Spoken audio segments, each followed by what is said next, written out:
So hello everyone, Jai Hind. Welcome to Manever Education. My name is Yash Kumar Sampat and today we will discuss the weekly current affairs, the world this week, 4th week of Jan 2022 and the date is about 22nd to 31st of Jan.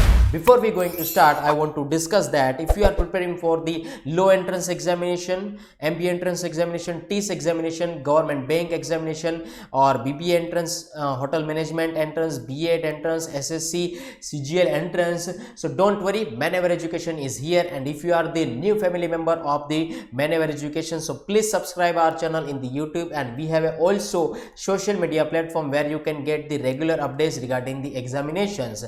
And if you are looking for the online and live classroom coaching, so just contact on 8828581455. And if you are looking for the classroom coaching at the Mumbai, so we have a 3 centers at the Borivali, Vasai and the Dadar. So you can visit our centers also and you can visit our website also. If you are interested this kind of courses, so don't worry, please click it the link which is given below in the description, and Google form link is also available in the description where you can fill the form very easily, and our counseling team will contact you and will guide you. So let us discuss the today's session with the first question.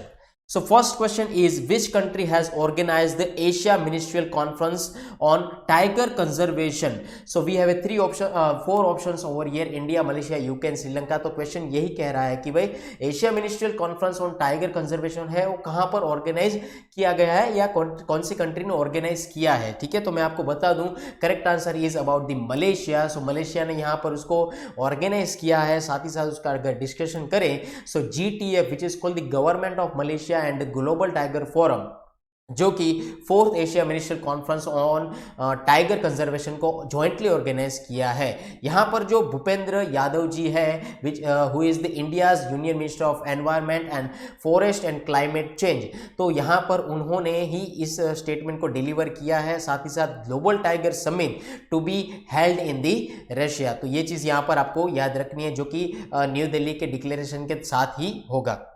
Next question, Ayesha Malik become the first ever woman जज of the Supreme Court of which country? Ayesha Malik ji जो है वो पहली महिला जज supreme court के कौन सी country के बने हैं? इजराइल, पाकिस्तान, अफगानिस्तान या बांग्लादेश के? सो correct answer is the Pakistan. Let us discuss High Court Justice Aisha Malik ji has appointed as Pakistan's first ever woman judge of the Supreme Court. तो ये चीज़ यहाँ पर आपको सिर्फ याद रखनी है। तो ये है हमारे पाकिस्तान के Supreme Court High Court justice Ayesha Malik ji. ठीक है, याद रखिएगा।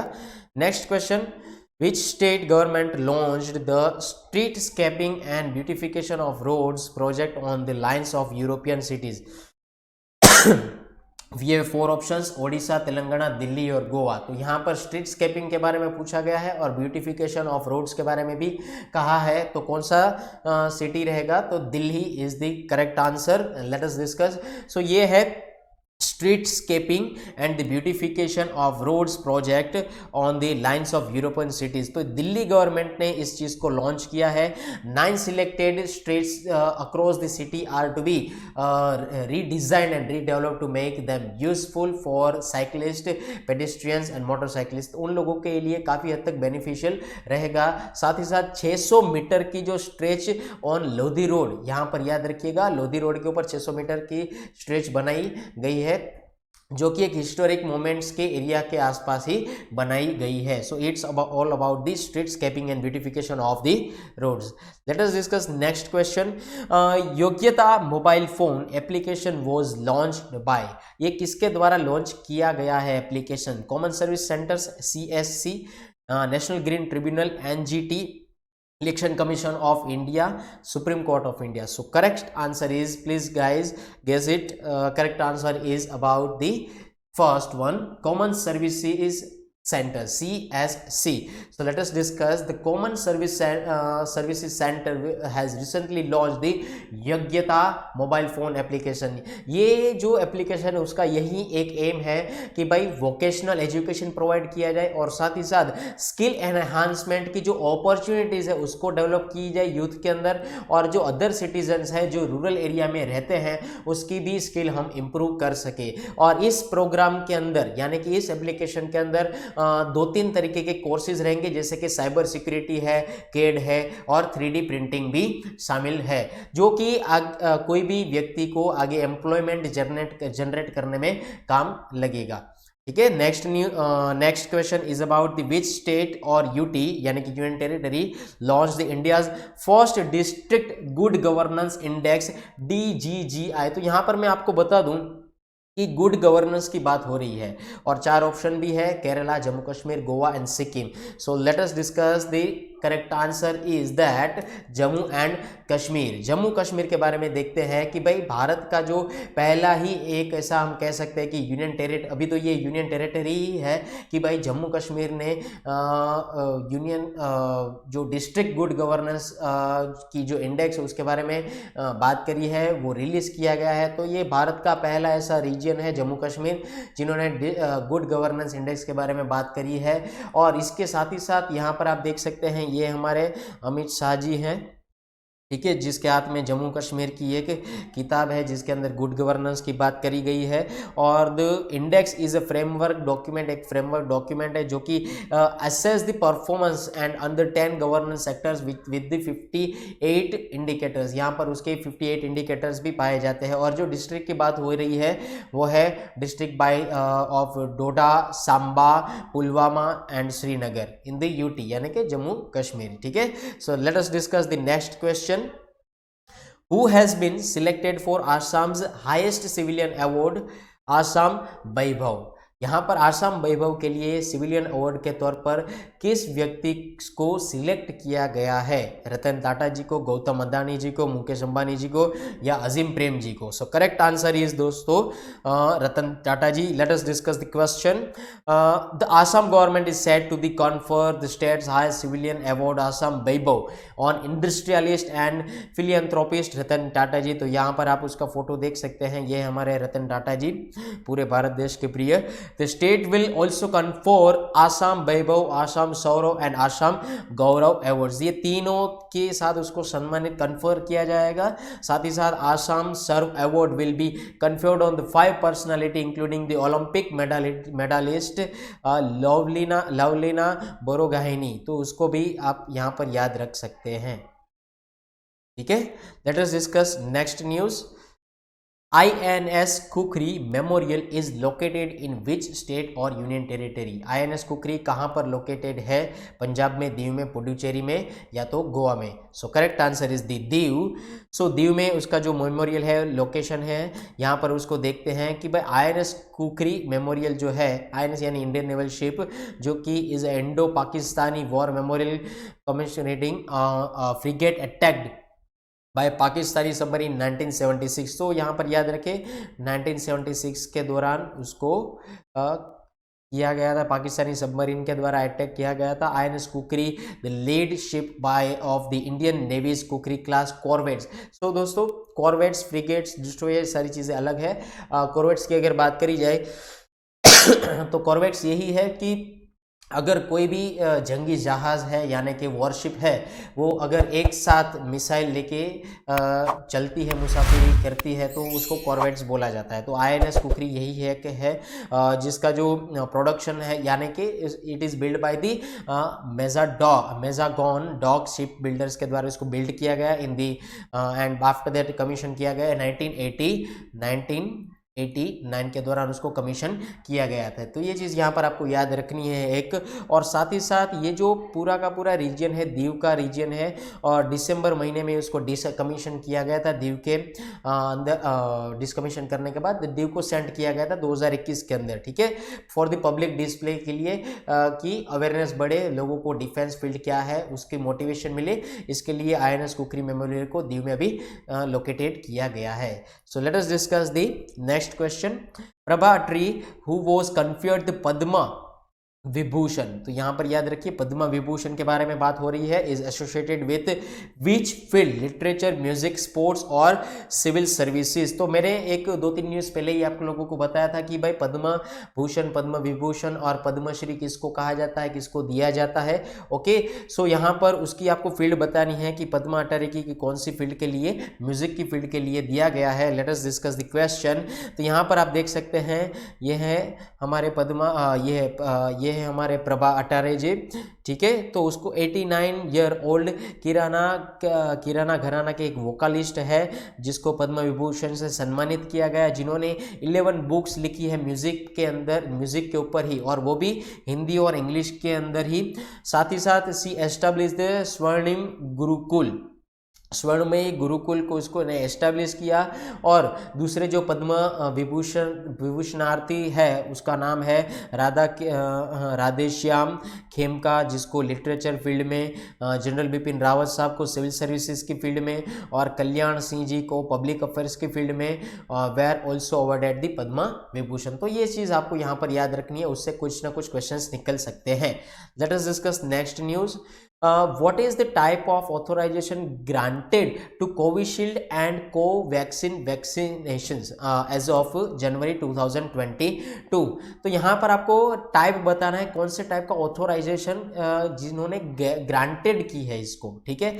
Emergency use of authorisation, conditional market authorisation, essential market authorisation या full market authorisation. So correct answer is the conditional market authorisation. तो ये चीज़ यहाँ पर आपको याद रखनी है, उसी के द्वारा यहाँ पर सारी की सारी चीज़ें होगी कि the drug regulator has granted the Serum Institute of India Covishield and Bharat Biotech's Covaxin कोविड-19 वैक्सीन कंडीशनल मार्केट ऑथोराइजेशन। तो यहाँ पर आपको उसका मैन्युफैक्चर किन्होंने मैन्युफैक्चरिंग किया है उसके बारे में याद रखना है। और साथ ही साथ यहाँ पर आपको याद रखना है कि ये जो कंट्रोलिंग बॉडी है जिन्होंने ग्रांटेड की है उसका नाम क्या है, जिसका नाम है कंडीशनल मार्केट ऑथोराइजेशन।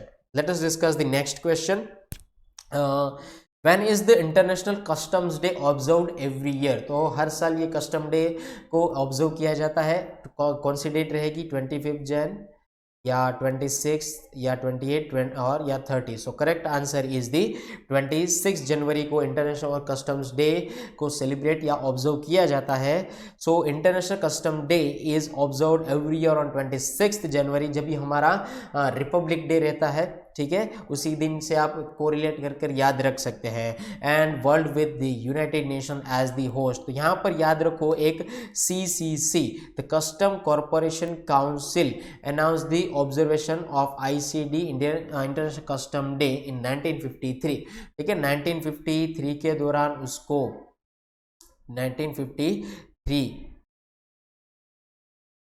1953 के दौरान उसको अनाउंस किया गया था। And the world customs day which is called the WCO, ठीक है, वर्ल्ड कस्टम्स ऑर्गेनाइजेशन, उसको रीनेम कर दिया गया था CCC को बाद में, यानी कि CCC is converted to the WCO in the 1994, okay, 1994 को उसको कन्वर्ट कर दिया गया था।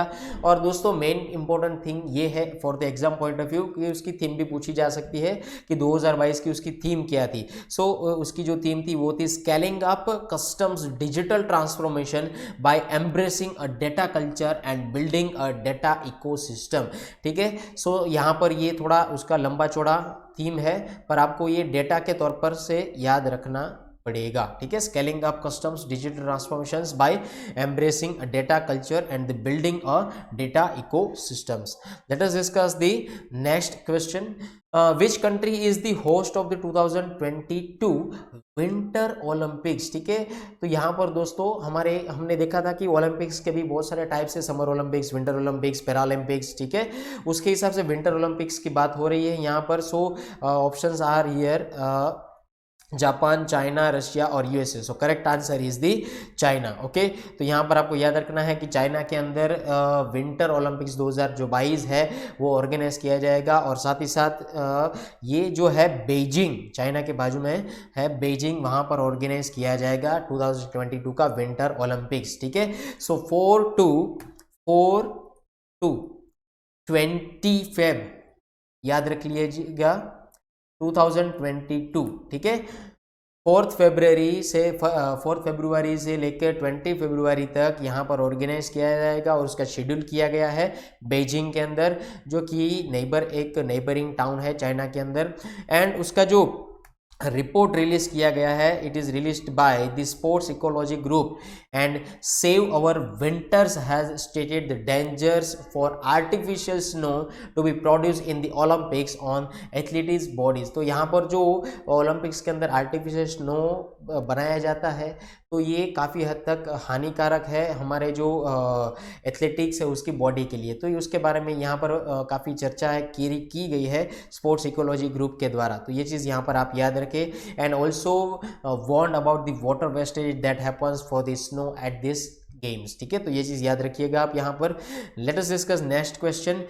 Which of the following is selected by Indian armed force for supply of anti armour weapon, ठीक है। जो हम लोग बुलेट प्रूफ जैकेट पहनते हैं, ठीक है, एंटी आर्मर वेपन बनाने की जो एंटी आर्मर जो है, ठीक है, तोड़ने की, उसके बारे में बात की गई है। तो भाई इंडियन आर्म्ड फोर्स ने एक चीज सिलेक्ट की गई है, वो कौन सी सिलेक्ट की है? साब, रोमी, स्नाइपर या धर्मा, ठीक है।